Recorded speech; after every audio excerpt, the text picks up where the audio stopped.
Good morning everyone, hope you all are doing good. So अभी हमारी जो polity series चल रही है उसका नेक्स्ट टॉपिक है हमारा amendment to the constitution of India. Right. Amendment में इसलिए इम्पोर्टेंट है क्योंकि हर 1-2 साल के अंदर यहाँ से CDS में भी क्वेश्चन आता है, साथ में AF कैट और SSC में तो पूछे ही जाते हैं, है ना। जैसे केशवानंद भारती केस हो गया, इट इज़ वेरी इंपॉर्टेंट। तो हमें ये पता होना चाहिए कि पहले अमेंडमेंट्स होती क्या है, कितने टाइप के अमेंडमेंट हमारे कॉन्स्टिट्यूशन में अवेलेबल हैं, है ना, और कौन कौन से पार्ट्स को हम मॉडिफाई करवा सकते हैं। राइट। अभी सबसे पहले अमेंडमेंट्स का अगर हम बात करते हैं तो अमेंडमेंट्स में मतलब क्या होता है अमेंडमेंट्स का, है ना। पहले तो ये कि जो कॉन्स्टिट्यूशन हमारा है उसके अंदर कुछ भी ऐड करना, रिमूव करना, कोई भी पार्ट को, है ना, जरूरी हाँ हो सकता है कोई पूरा ही आर्टिकल रिमूव हो जाए, है ना, कोई स्केड्यूल ही रिमूव हो जाए, तो उन चीज़ों को हम क्या बोलते हैं, अमेंडमेंट करना। कि कोई वेरिएशन लेके आना, रिपील करना, मॉडिफाई करना कॉन्स्टिट्यूशन के अंदर में, उसको अमेंडमेंट्स कहते हैं हम। ओके। अभी अमेंडमेंट्स की अगर हम बात करते हैं तो हमारे कॉन्स्टिट्यूशन के अंदर में हमारा जो आर्टिकल आता है वो आर्टिकल है 368 आर्टिकल, है ना, जो हमारे पास में कॉन्स्टिट्यूशन में अमेंडमेंट को बताता है कि किस तरह की अमेंडमेंट होनी चाहिए, कि जो पार्लियामेंट है उसको अलाउ करता है कि वो ऐड कर सके, किसी मॉडिफाई कर सके, कोई वेरिएशन ला सके, रिपील कर सके, वो सारी चीज़ें, है ना। जैसे अगर आप देखोगे कि जो राइट टू प्रॉपर्टी है उसको फंडामेंटल्स राइट से हटा करके हमारे पास में लीगल एंड कॉन्स्टिट्यूशनल राइट बना दिया, तो वो क्या है, एक तरीके की अमेंडमेंट होती है ना। इससे अभी इम्पोर्टेंट यहाँ पे आता है केशवानंद भारती केस, वो हम आगे करेंगे। अमेंडमेंट का मतलब बता ही दिया मैंने कि including the fundamental rights, preamble में एक बार हुआ है सिर्फ 1946 के अंदर, 1976 के अंदर में 42nd अमेंडमेंट एक्ट हुआ है वो।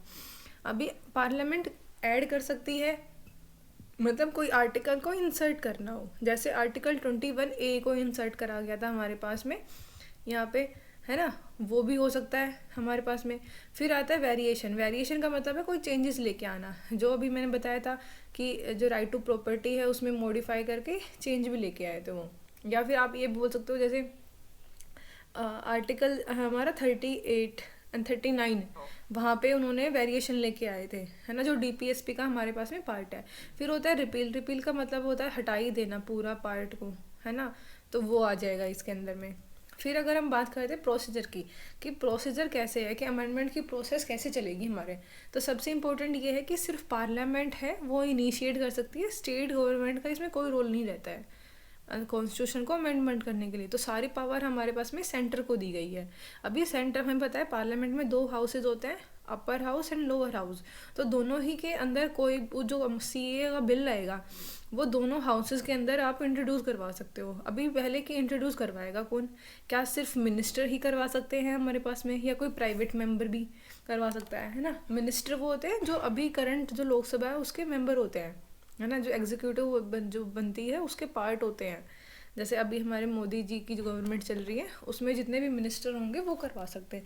फिर आता है प्राइवेट। प्राइवेट का मतलब होता है जो मिनिस्टर नहीं होते बट मेंबर ऑफ पार्लियामेंट होते हैं,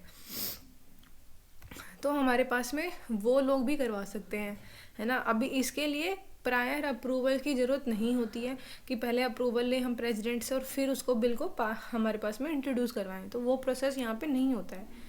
अभी कॉन्स्टिट्यूशन के अंदर में आप देखोगे तो स्पेशल मेजोरिटी होती है ना, वो उससे ही पास होगा वो बिल। और बिल जो है वो बोथ हाउसेज में अलग अलग पास होगा, इसमें जॉइंट सिटिंग का प्रोविज़न नहीं रहता है। जॉइंट सिटिंग का प्रोविज़न कहाँ नहीं होगा, पहले तो कॉन्स्टिट्यूशन अमेंडमेंट एक्ट में नहीं होता, साथ में हमारे जो मनी बिल्स होते हैं ना वहाँ पे भी नहीं होता है। अभी अगर आपने कल का वीडियो देखा होगा जो अपलोड हुआ है हमारा, तो वहाँ पे UP PCS में ये क्वेश्चन आया भी हुआ है अभी, है ना।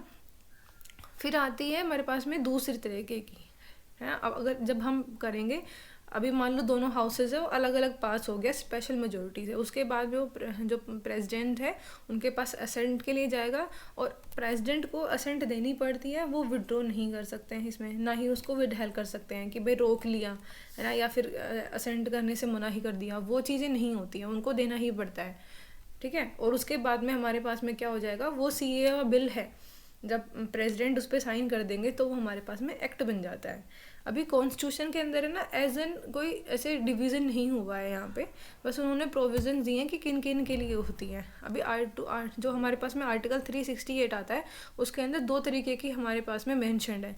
एक आता है स्पेशल मेजोरिटी, एक आता है special majority with state ratification. ठीक है, तो हमारे पास में जो सिंपल मेजोरिटी का जो हम देते हैं ना कि सिंपल मेजोरिटी होगी, वो वाला वहाँ पे नहीं है डिवीज़न एक तरीके से, और ना ही सिंपल मेजोरिटी आर्टिकल 368 के अंदर हमारे पास में मेंशन होती है। अभी हम मेजोरिटी के टाइप पढ़ेंगे कि कितने टाइप की मेजोरिटी हमारे पास में रिक्वायर्ड होती है। तो सबसे पहले आती है सिंपल मेजोरिटी। अभी सिंपल मेजोरिटी का मतलब क्या है? सिंपल मेजोरिटी का मतलब ये होता है कि जो 50% है हमारे पास में, है ना, वो 50% प्लस 50% किसका? टोटल मेंबरशिप का या प्रेजेंट और वोटिंग का। तो होता है हमारे पास में कौन सा? प्रेजेंट और वोटिंग। कि मान लो लोकसभा की हमारे पास में टोटल स्ट्रेंथ होती है कितनी? 545। अब 545 में से मान लो कि 45 है वो एब्सेंट हो गए हैं हमारे पास में यहाँ पे, और 100 जो है वो हमारे पास में वेकेंट है ना, सीट है हमारे पास में, उन्होंने वोटिंग देने से मना कर दिया है हमारे पास में। तो इनको मैं हमारे पास में, तो इन दोनों को हम क्या करेंगे, जो 45 और 100 है वहाँ से हम इनको माइनस कर देंगे। तो हमारे पास में कितना आ जाएगा? 145 माइनस कर देंगे 545 में से, तो हमारे पास में टोटल स्ट्रेंथ अभी जो बोला है ना, वो कितना आ जाएगा? हमारे पास में 400 मेंबर्स हो जाएंगे वो। अभी इन 400 मेंबर्स का 50+1 चलेगा। 50 मेजोरिटी यही होती है 50%, यानी कि 200+1, यानी कि 201 जो मेंबर होंगे वो ही सिर्फ वोट करेंगे।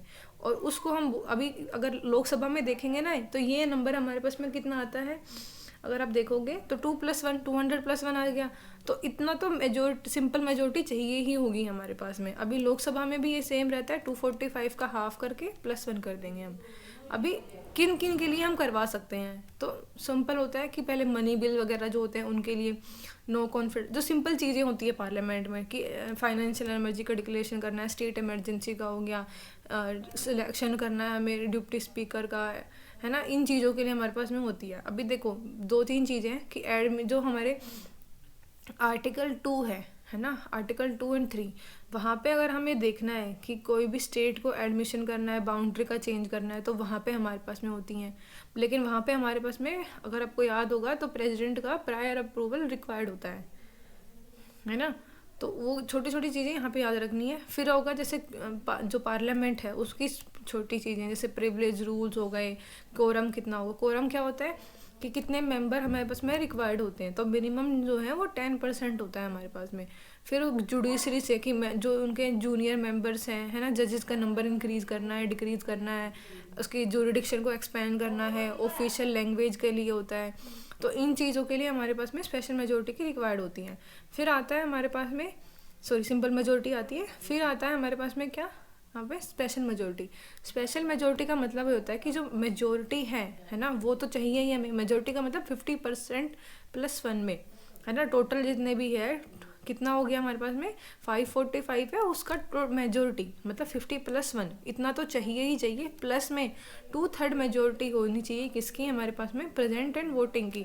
ये हमारे पास में हार्डेस्ट मेजोरिटी होती है ना, तो इसीलिए कि जो सिर्फ कुछ प्रोविजंस होते हैं जो हमारे पास में फर्स्ट और थर्ड में, यानी कि जो प्रोविज़न हमारे पास में सिंपल मेजोरिटी से नहीं हो सकते, जो प्रोविज़न हमारे पास में स्टेट और जो स्पेशल मेजोरिटी है ना उससे नहीं हो सकते, जो बाकी बचे हुए हैं वो हमारे पास में कहाँ होंगे। तो इसमें ना इम्पोर्टेंट आते हैं, जैसे फंडामेंटल राइट हो गया, DPSP वाले प्रोविज़न हो गए, तो उनके लिए हमारे पास में स्पेशल मेजोरिटी लगती है हमारे पास में यहाँ पे। अभी साथ में देखो, जैसे सुप्रीम कोर्ट का जो जज है उनको रिमूवल करना, कैग को रिमूव करना, CEC जो होते हैं उनको रिमूव करना, जो नेशनल इमरजेंसी है ना उनके लिए, या फिर मान लो कोई स्टेट में स्टेट लेजिस्लेटिव असेंबली है ना, उसको अगर बनाना है या उसको हटाना है, तो उसके लिए हमारे पास में स्पेशल मेजोरिटी का रिक्वायरमेंट होता है यहाँ पे। ठीक है, ये वो चीज़ें आएंगी हमारे पास में जो कि मोर एक तरह की ना जी, कि सिटीज़न के राइट्स जहाँ पे हमारे पास में कोई भी उनका वायलेशन होता है उनको रोकने के लिए एक तरीके से। फिर आती है हमारे पास में, अगर हम देखेंगे तो यहाँ पे आएगा, एक मिनट, आई थिंक यहाँ पे मिसिंग हो गया स्लाइड का। तो उसके बाद में आती है हमारे पास में एक तरीके की कि सिंपल में जो स्पेशल मेजोरिटी प्लस स्टेट का रेटिफिकेशन, है ना, कि उसके लिए हमारे पास में स्टेट का रेटिफिकेशन ज़रूरी होता है, रेटिफिकेशन।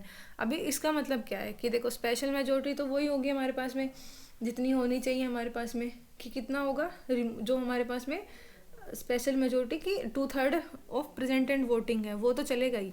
प्लस हमारे पास में यहाँ पे क्या एक चीज़ और ऐड हो जाती है कि स्टेट का रेटिफिकेशन। अभी स्टेट के रेटिफिकेशन कहाँ कैसे होगा, पहले तो कि जब मान ले कोई बिल भेजा हमारे पास में, ठीक है, प्रेसिडेंट ने स्टेट के पास में या पार्लियामेंट ने, तो उनको जैसे ही हमारे पास में 28 है तो हाफ ऑफ द स्टेट ने जैसे ही रेटिफिकेशन कर दिया कि हाँ ठीक है मंजूरी दे रही है।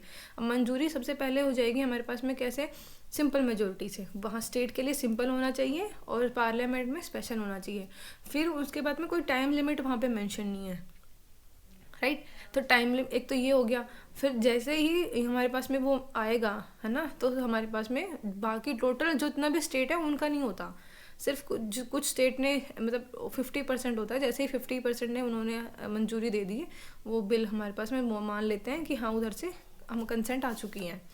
अभी यहाँ पे ना वो चीज़ें आएंगी जो फेडरल नेचर जो है हमारा, है ना, उसको अफेक्ट नहीं कर रही हूँ। जैसे अगर आप देखोगे तो यहाँ पे अगर मैं बताऊँ भी, तो जैसे पार्लियामेंट हो गया, है ना, वो उसका आएगा। प्रेसिडेंट है, प्रेसिडेंट में स्टेट की ज़रूरत होती है, तो प्रेसिडेंशियल इलेक्शन के लिए आएगा। फिर राज्यसभा में सीटों का अगर इंक्रीज़ करना है डिक्रीज़ करना है तो उसके लिए आएगा।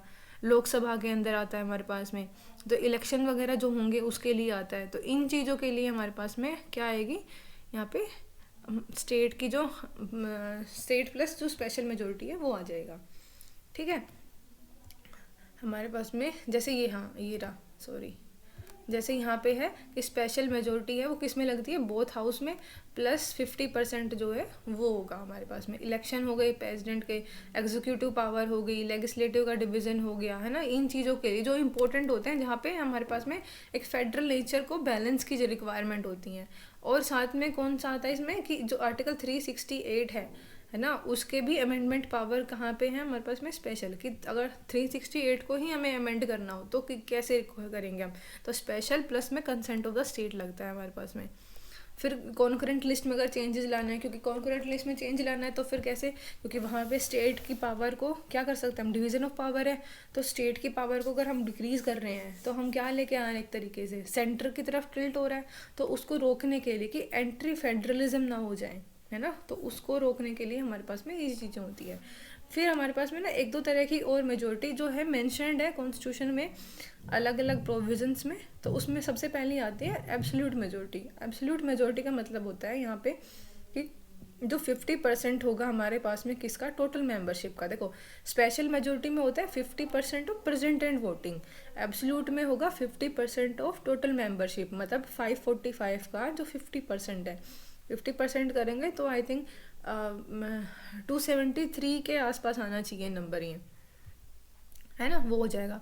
फिर आएगा इफेक्टिव मेजोरिटी। इफेक्टिव मेजोरिटी का मतलब ये होता है हमारे पास में कि इफेक्टिव स्ट्रेंथ जो प्रेजेंट है ना, इफेक्टिव अभी इफेक्टिव स्ट्रेंथ क्या होगी हमारे पास में, अगर हम ये देखना चाहेंगे तो इफेक्टिव स्ट्रेंथ का होगा हमारे पास में, अगर हम एब्सेंट को, मतलब टोटल मेंबरशिप हमारे पास में 545 है, सीट टोटल फील्ड है हमारे पास में, उसमें से कुछ मेंबर एब्सेंट हैं जो कि वोट नहीं दे सकते हैं हमारे पास में। मान लो वो हो गया 5 कि 5 मेंबर्स हैं वो एब्सेंट है, तो अभी कितना बच गया 540। अब 540 का हमें हाफ करना पड़ेगा, है ना, तो उस मेजोरिटी जो है उसको बोलेंगे क्या, इफेक्टिव मेजोरिटी, ठीक है। अभी 540 का हाफ करोगे तो हमारे पास में आ जाएगा वही 280 के आसपास नंबर आएगा, 273 से इसके ऊपर ही नंबर आना चाहिए हमारे पास में, राइट। तो वो आ जाएगी हमारे पास में क्या, इफेक्टिव मेजोरिटी, ठीक है। अभी ये होती किसके लिए हमारे पास में, ये भी होना चाहिए। अभी जैसे इफेक्टिव मेजोरिटी होती है हमारे पास में कि जो डेप्यूटी स्पीकर है ना, जो राज्यसभा के, उनके रिमूवल के लिए हमारे पास में, साथ में जो स्टेट लेजिस्लेचर होते हैं उनके जो स्पीकर्स होते हैं उनके रिमूवल के लिए हमारे पास में इसका रिक्वायरमेंट होता है। अब हमारे पास में आता है कि जो आर्टिकल 61 है, आर्टिकल 61 हमारे पास में किस में आता है, इम्पीचमेंट के लिए। तो अगर उसकी बात करें हम, तो इम्पीचमेंट के लिए हमारे पास में किसकी रिक्वायरमेंट होगी, पहले बात तो हमने देखा कि आर्टिकल 61 आता है impeachment of the president, right. अभी वहाँ पे कौन सी मेजोरिटी लगेगी, है ना, वो भी तो होना चाहिए। वो क्वेश्चन पहले भी आया भी हुआ है CDS के अंदर, इसीलिए हम आस्किंग। तो वहाँ पे अगर हम देखेंगे तो 2/3 मेजोरिटी चाहिए होती है किसके, टोटल स्ट्रेंथ की, है ना। तो टोटल स्ट्रेंथ का 2/3 मेजोरिटी की 2/3 चाहिए, बट लेकिन किसका चाहिए हमारे पास में, टोटल मेंबरशिप का हमारे पास में।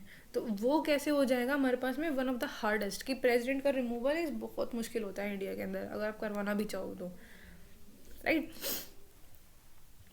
ओके, फिर हमारे पास में आता है बेसिक फीचर। अभी ये कैसे कहाँ से आया है बेसिक फीचर, पहले तो होता क्या है बेसिक फीचर, वो है कि हमारे पास में पहले तो सबसे पहले कि कौन से केस से आया है, तो हमारे पास में जो केशवानंद भारती केस है ना 1973 का, वहाँ से हमारे पास में बेसिक फीचर आया क्या है, आता है हमारे पास में कि बेसिक कुछ स्ट्रक्चर है हमारे पास में, उस स्ट्रक्चर को आप चेंज नहीं करवा सकते, राइट।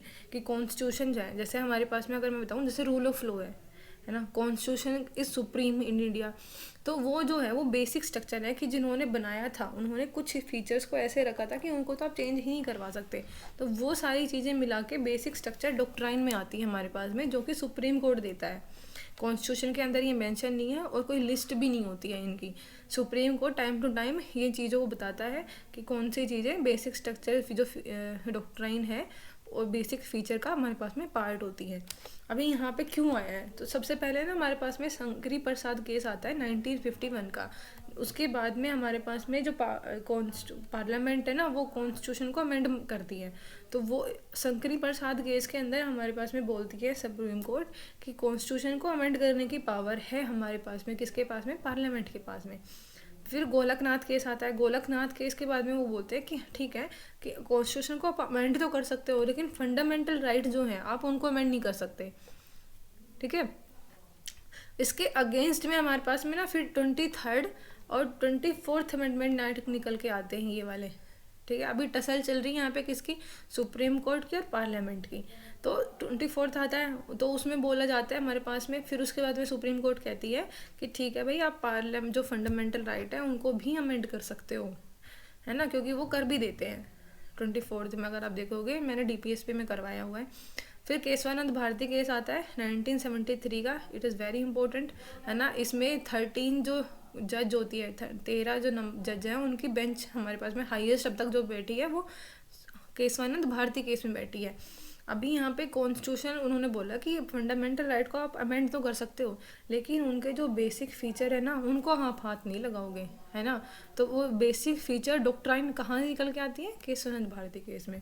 फिर हमारे पास में यहाँ पे इंदिरा गांधी केस आता है, उसमें इस डॉक्ट्राइन को वो कन्फर्म भी कर देते हैं, है ना। ये इलेक्शन से रिलेटेड होता है कि उन्होंने कुछ ऐसे इलेक्शन में कुछ गड़बड़ करी है तो उससे रिलेटेड है। फिर उसके बाद में 42nd अमेंडमेंट एक्ट आती है। अब वो सबको पता है कि जो पार्लियामेंट है वो हाफ ऑफ द कॉन्स्टिट्यूशन को अमेंड कर देती है यहाँ पे। फिर मिनर्वा मिल केस होता है। मिनर्वा मिल केस इसलिए इम्पोर्टेंट है कि यहाँ पे दो चीज़ें आई हैं, एक तो जुडिशियल रिव्यू की, जो सुप्रीम कोर्ट है उसके पास में जो अमेंडमेंट है ना, उनको रिव्यू करने की पावर है, तो उसको बोलते हैं जुडिशियल रिव्यू। और साथ में बेसिक स्ट्रक्चर डॉक्ट्राइन को यहाँ पे कंफर्म भी करा जाता है। तो दो चीज़ें आ गई, जुडिशियल रिव्यू और बेसिक स्ट्रक्चर। फिर वमन राव केस आता है जहाँ पे बोलता जाता है कि जो हमारे पास में अप्लाई होगा, है ना, कि 24 अप्रैल के बाद जितने भी 1973 के बाद जितने भी हमारे पास में ये जो कॉन्स्टिट्यूशनल अमेंडमेंट होती है वहाँ पे सब पे बेसिक फीचर है और जुडिशियल रिव्यू की पावर है वो अप्लाई होती है हमारे पास में, ठीक है। अभी यहाँ पे आता है कि कौन कौन सी हैं चीज़ें, जैसे अगर हम देखेंगे तो सुप्रीमेसी हो गया, है ना, सेपरेशन ऑफ पावर हो गया, Republic of India, secularism, federalism, freedom हो गया, डिग्निटी हो गया, वेलफेयर ऑफ द स्टेट की हमें वेलफेयर करना है जो कि DPSP से आता है।